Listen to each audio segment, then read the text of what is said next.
This is a manifesto, or something like that anyway. I made it sound quite grand. I just mean the young women of Scotland want to let you know where they stand.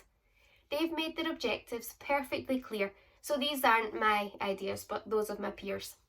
Point 1. Challenging the patriarchy. This point encompasses two goals that are discrete. A, we want an end to harassment on the street, and B, we want to break down the idea that women's success and value is reliant on how we appear. We want to ease the pressure to look a certain way for fear of it reflecting on our capability. Point 2.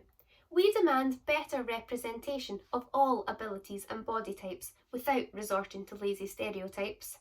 Show us that to be beautiful we don't have to be white, able-bodied or thin, nor do we have to have completely unblemished skin.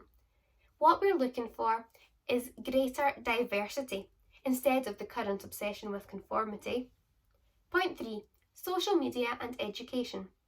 With access to a whole database of filters that change their face, how are we supposed to teach children to embrace their natural selves?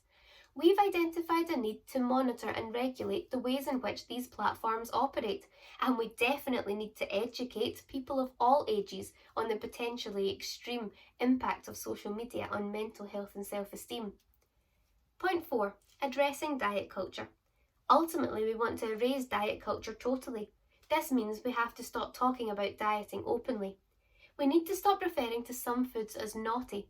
We need to stop speaking negatively about fat bodies. We recognise the need for public health messaging, but we think it's unfair that this messaging can result in challenges to some people accessing healthcare.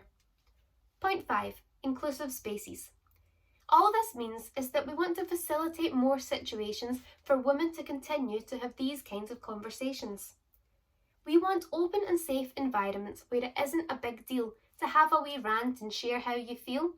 A body image conversation safe space of some sort to come for or offer advice and support. That's it. 5 requests, 5 things to address. We think it's achievable and we think it's important. Signed, the Young Women of Scotland.